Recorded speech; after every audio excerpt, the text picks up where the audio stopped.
What's up, guys? This is Eisenheim.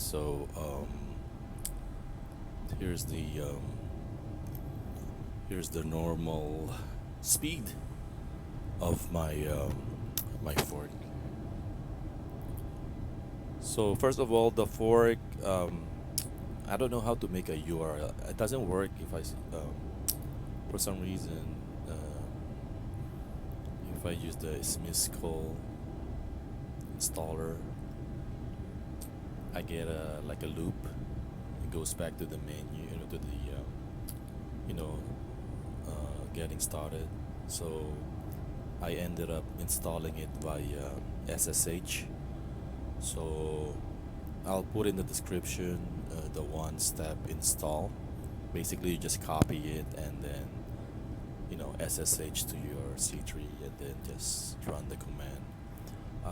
I would suggest to do a system reset. So what I do is I do the system reset and just install regular Openpilot, openpilot.com AI, and then enable SSH, all of those things. And then once you're in, just paste the one-step command, and it will do everything. Just follow. If it prompts you to install a new Agnos, I mean Agnos, install it. So I did all that. So the new branch is the one I'm testing right now. I started testing it yesterday on my way to last night, actually on my way to work, and everything's good. Okay, just like the one in the video right now that you're seeing. Um, the one I noticed though is on. So I'm coming from Berkeley, the I-80 Berkeley, all the way to the bridge that span, your University Avenue, that span of I-80 on a stop and go. I think it's the model because my wheels kind of like wiggly, but I think it's the model. Okay, it's the model. It's not the high steer ratio because on the Bay Bridge, it's not that bad. There's no wiggle at all. It's very good. So one of these days, I'm gonna do a Bay Bridge video.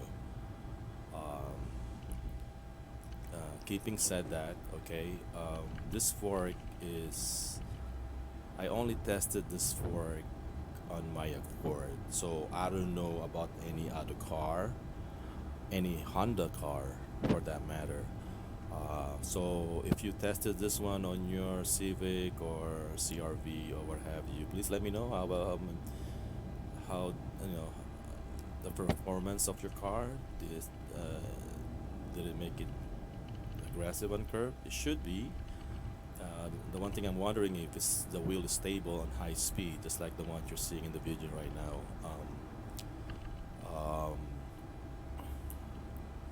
So I don't get oscillation, okay? And I'm pretty sure other cars playing with a high steer ratio will get oscillation on straight. Changing or playing with the steer ratio is not the optimal way to make your car better. But for some reason, okay, for some reason, my the cord steering rack is very good adapting to high steer ratio, as you can see in this video. Okay, factory steer ratio is around 11. Okay, the factory, I think it's 11, and then the learn steer ratio by the learner, uh, used by comma, is around 17. Okay, and this one is 27 points something, 33 or something. So that's a big gap. Okay, but as you can see, it still performs good on high speed. Okay, um, That's the good thing about the Accord steering rack. I don't know about Honda, the other Hondas though. See, that's the thing. You have to let me know, guys. If if you're inclined to test this fork, let me know if it if it do wonders with your car other than Accords. Um, yeah. Basically, as I said on my previous video, basically the the torque limit is still there. Okay, the steering wheel can only go so much. Okay, so what I did is the ratio. So I increased the ratio so the wheel, the front wheel gets to turn more using the same degree, you know, my steering wheel does. If it's limited to a certain degree, it with the high steer ratio, the wheel will turn more. Okay, so that makes it, you know, feel like it's aggressive on curves. Okay, and the good thing about Hondas is they have a fast response compared to Toyotas. From what I heard, please correct me if I'm wrong, they're more responsive than Toyotas. Same response as the Hyundais, but they're more responsive than Toyotas. So basically, if it can respond quick enough on an upcoming curve like this one, you can tell right away. See, on the curve right now, you can tell right away it's responding.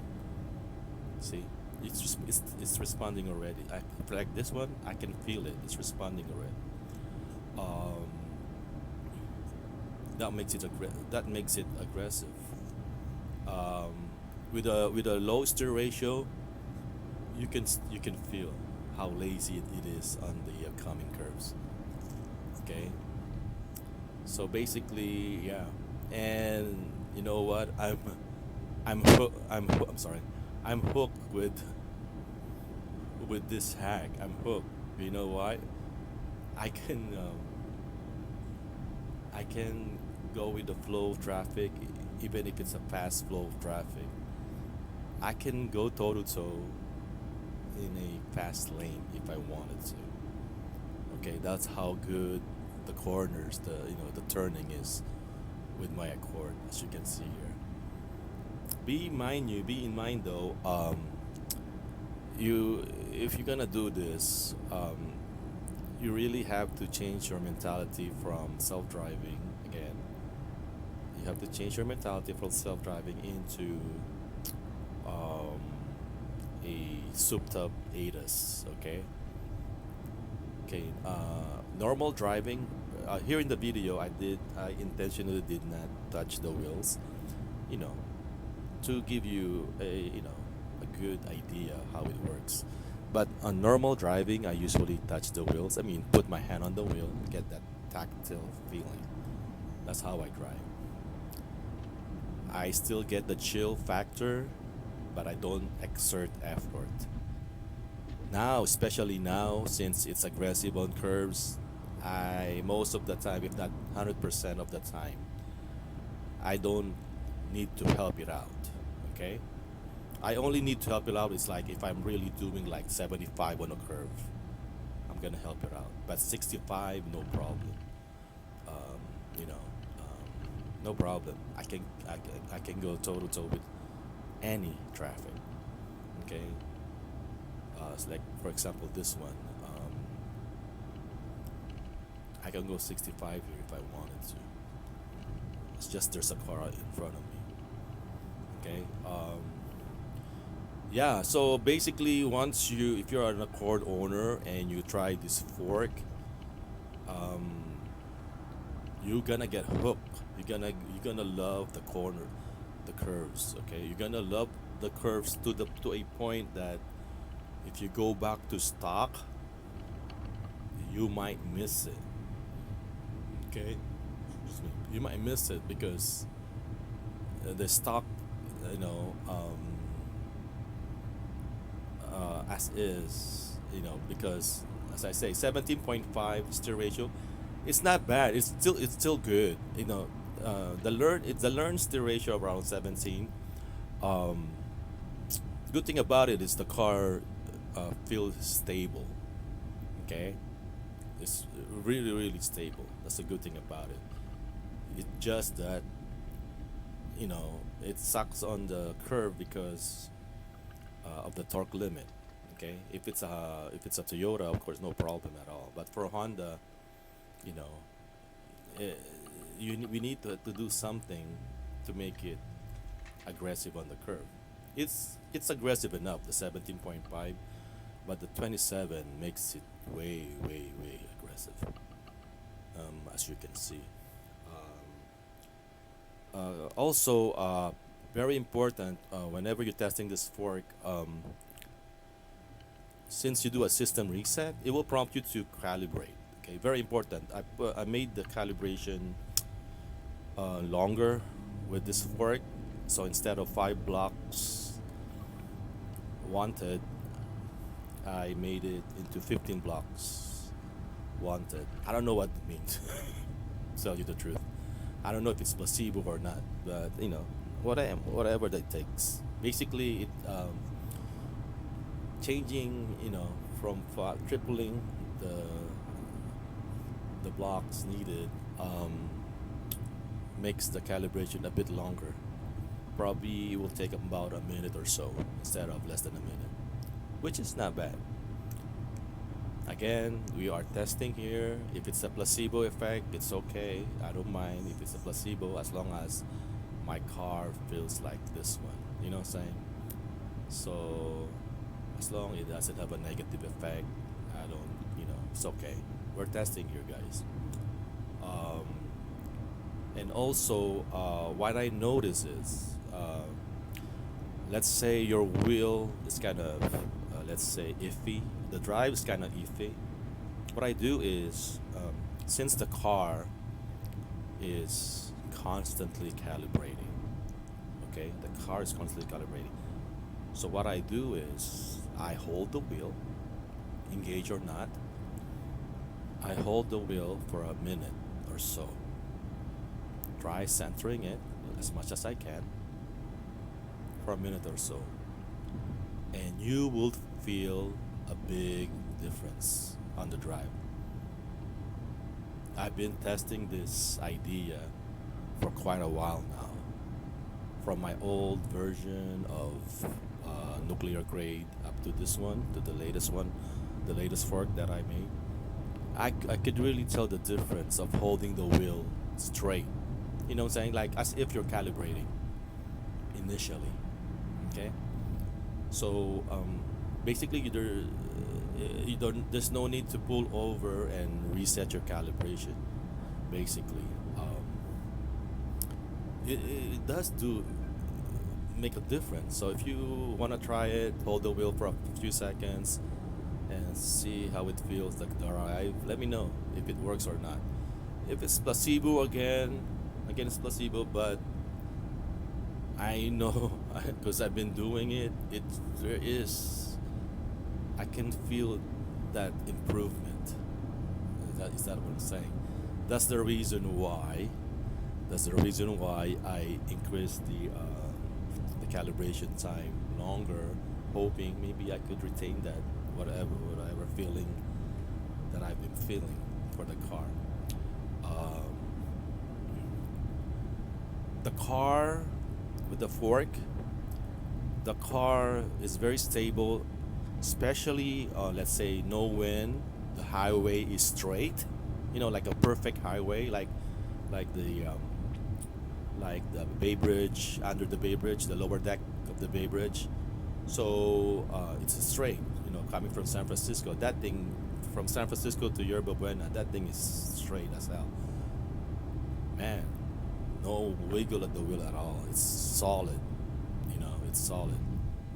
Um, Other than that, I say it depends on the model, on the segment that you have. The one in Berkeley area on the way to Emeraldville, that stretch of I-80 during stop and go or slow traffic, the wheel is wiggly. and I think it's not the high steer ratio, it's the model. Okay, so bear in mind that you're gonna have some segments that's kind of iffy. Okay, so what I do here, since for me, I'm a more of a freeway dude. Okay, my work route, my errands, everything, because I live in the city, is mostly freeway. So I don't mind the surface street being kind of like some segment being kind of like iffy. Okay, so what I do, I just think of it like, oh, you know what, it's it's like my Honda Sensing original Honda, my Elcas without the open pilot. I just changed my mentality. You know what I'm saying? And just hold the wheel and take over. If that particular segment is kind of iffy, there's no point of trying to make it feel like a self-driving car on that particular segment, because the next day and the day after it will do the same you know wiggle in the wheel if it's a bad segment. It's all about the model. Okay, so basically here I'm just trying to prove a point that high steer ratio, very high steer ratio on an Accord with this model works great on freeways. That's my main thing. Okay, if you drive mostly local, this is not for you. If you drive other cars than Accord, you can try it, but as I said, your miles may vary. Um, Again, the learner here is bypass. The steer ratio learner is bypass, so it will use the steer ratio in the interface that py. Okay, so if I were you, I'm gonna, before I install this fork, I'm gonna chat down my learn my learn steer ratio for your car, by going to data params, the light parameters, and take note of your steer ratio, and you go from there. Okay, so at least you start with the ratio, and if you wanna make it aggressive on curves, all you have to do is just increase the value. For example, you have 16.33. You can do an increments of 2, so make it 18.33 and then 20.33. Don't overdo it, because as I said, you could always test, um, but you will see if it's not for your car. Okay, again, I'm I have a big hunch that this only works for Honda, or maybe only for Accord. I have a big hunch because I searched around high steer ratio in Discord. It doesn't like, other cars doesn't like it. Okay, other cars doesn't like it. You have to go through. You have to tune your car, and don't ask me that because I don't know how to tune. That's the that's the, that's why I go into the steer ratio route, and test it. Um, Now, if the road is bumpy or something like that, or if it's windy, it's gonna magnify it. You know what I'm saying? What do you magnify? Your wheel will be moving, just like just like you driving. Okay, if you notice, if you're driving unengaged, not engaged, and you're holding the wheel, the wheel is moving. You know that. You know what I'm saying? So it's gonna feel like that because your car will still be in the center lane, center of the lane. So it's just that the wheel, just like this one, see, it's moving, but it's not a deal breaker. Okay, it's still. So it's up to you, if you like it or not. As I say, it really depends on the road. The Lord, Happy Easter, guys. It really depends on the road. If if the road is nice and well paved, it's not in an incline or something, you will have a great experience. Again, the reason why is it can take the high steer ratio. This fork, this model, can take a high steer ratio because I tried it on my old nuclear grade model version. Um, 27 is too much. I can only do up to only maybe 21, 23. Yeah, after that it's kind of like wiggly. But for some reason, this one is good. That's why I jumped, and I left nuclear grade model for this April 1 model. Um, yeah, but the feeling is different, guys. Okay, as I saying, this is not for a this is not a self-driving feeling kind of thing. It's more of like your hand should be on the wheel. Okay, I'm telling you right now. If you have an Accord, the increasing it too much, it's you have to have your hands on the wheel. Okay, you can always go back 17, 16, what have you. Then you can get that chill drive. But if you want that sports mode, I think I'm gonna call it sports mode. Okay, where you do the pedal, you do the gas, and you hold the wheel and drive that way. Okay, and go with the flow traffic. I don't care if you're in the fast lane or what have you. I call it the sports mode. You're gonna love this fork with a high steer ratio for a quart. It can. I'm telling you guys, it can go toe to toe with. See this stretch of road. See 75. See, look, this road is perfect, and my wheel is perfect. See 74. See how good it is. Okay, depends. So basically, the wiggling of the steering wheel depends on the road, if it's windy or what have you. So please bear that in mind. Okay. Right now I'm enjoying with this fork. I'm really really enjoying it to the point that I like the curve so much that I cannot live without it. You know what I'm saying? With that with the aggressiveness on the curves, I cannot I cannot live without it. I'm hooked with this fork. So yeah, there you have it. Um, this is the Sunnypilot Dev 2023 0324 0401 model. Okay. If you can make it work via URL, let me know and please share the installer link. I couldn't make it work, so I don't know how to make. I don't know how to make a URL installer for the fork that I made. So if you can make it work, let me know, guys. Anyway, this is Eisenheim. Thank you for watching, and may you have a safe and happy testing. Bye.